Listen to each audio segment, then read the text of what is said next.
Love and light, brothers and sisters.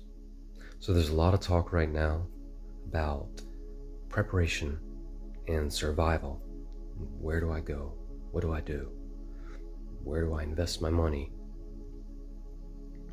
And if you haven't heard about the food plants, catching on fire, this does correlate with the numerous predictions that there will be forced, artificially created food shortages. Although there's already a tendency towards food shortages and famine because of poor choices made in the past. However, humanity could certainly stop this problem if they wanted to. But instead, the problem is being exasperated by the elites or those who are in the position to do so. So yeah, food storage, there should be some, it wouldn't hurt to have some extra food on hand. It wouldn't hurt to have some extra food on hand, especially with the inflation we're seeing pretty much in all currencies, as fiat currencies are losing value more and more. And as far as investing, as I've said I believe all non-physical assets will be going away. That includes crypto and all paper money. So, except those gold-backed ones, But if I was to have to say, where should people invest their money, then I would definitely say gold, silver, or things that can actually be used and traded. Land, put your money into farming, into growing things, into self-sustaining infrastructure if you have that kind of money. If not, then keep it in something that's tradable, that will be valuable no matter what. But more than anything, what I want to talk about, because yes, there's going to be earthquakes, yes, there's going to be all sorts of storms and all this stuff, and it's already happening. All this stuff is already happening. It's just going to continue to escalate. And so you can't tell each person where to go and where not to go. Each person has to have their own guidance. That's the only way to survive this.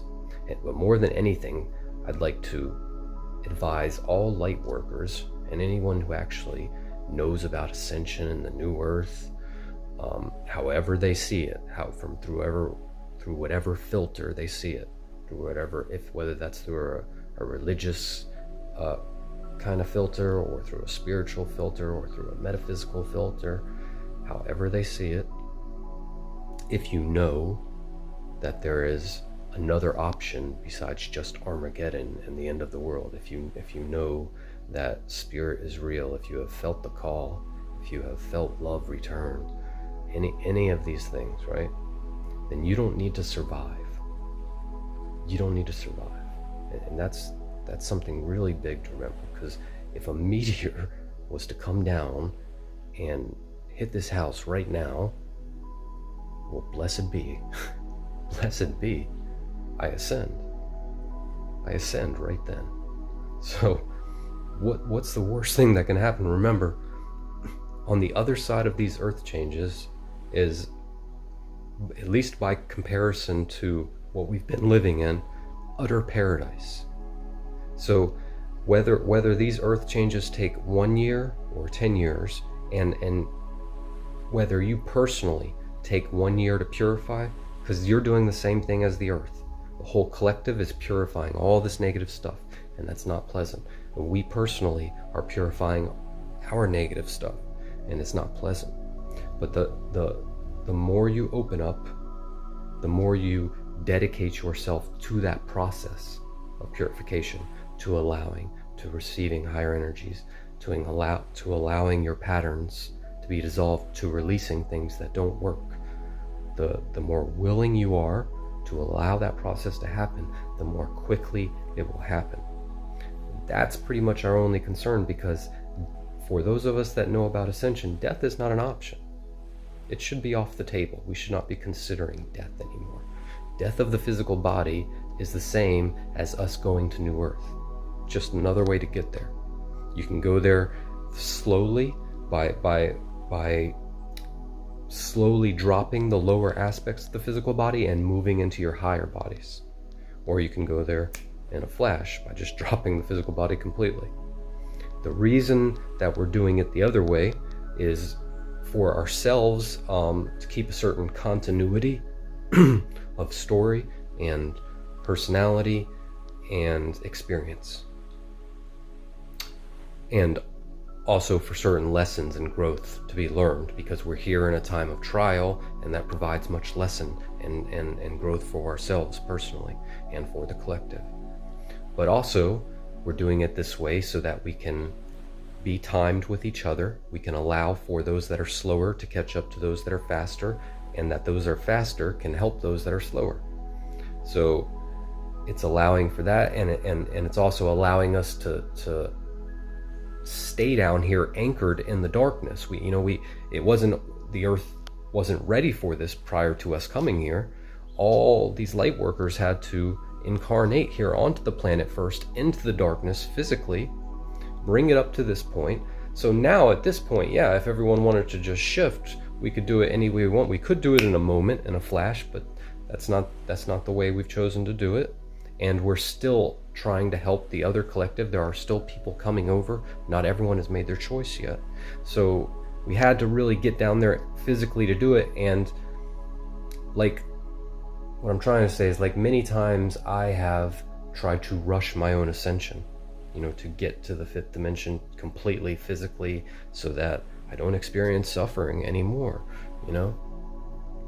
and also because it feels like a big job sometimes being down here and dealing with all this stuff, so sometimes you're like, okay, I'm done, my mission's over, I just want to go, but I keep getting reminded that my higher self aspects are already well aware of themselves, like I've already graduated. It's not that I have to learn more, right? So the point was to keep me anchored down here at a certain frequency to where I wouldn't be out of the range of the others, because once you ascend completely to the fifth, then the third density people can't see you at all anymore, so you no longer affect their world in a physical, visceral way anymore, and a lot of those that are on the fence between third and fourth wouldn't be able to register you either,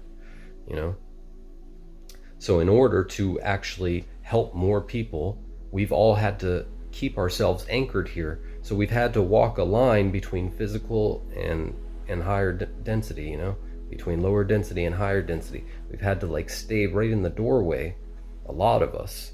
And that's been really frustrating, because a lot of us didn't really recognize that that's what's happening. I didn't know any of this in the beginning. I thought my point was to reach enlightenment and then get beyond that and then get beyond that. And that was it. I was supposed to be out of here as fast as possible, leave the physical world, because I saw it as a prison. But it's not. We are transforming the new earth physically. We are raising the grids up. We are, all of this. We have to be present here where we are in each moment for a reason, bringing just in each moment, wherever you find yourself, you just have to bring the light. You just have to bring the love. Be as loving as you can. Be as honest as you can. Be as present as you can in each moment and each situation. That's all we can do. That's all we need to do. And everything will be fine.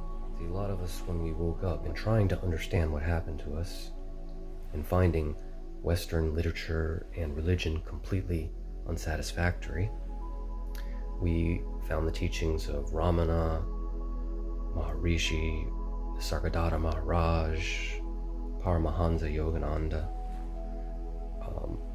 and all of these beings took spiritual ascension and left their physical bodies behind. And so many of us kind of thought that this was the model that we were supposed to be living in, moving straight to that avatar status, But we were meant to interact with the Western world, the world that whoever, if we were in America or if we're in Europe, whatever world we found ourselves in, we were meant to interact with the third density world in a much more visceral way, because we came here in mass to bring up the whole collective. And so a lot of us kept trying to push ourselves up. A but we kept getting pushed down and told to ground ourselves, because we were meant to anchor in these higher vibrations. And this has to be done in a way that everything can handle it. We've already destabilized the grid quite a bit. You know, if we were to push too much more, the whole thing might unravel, you know.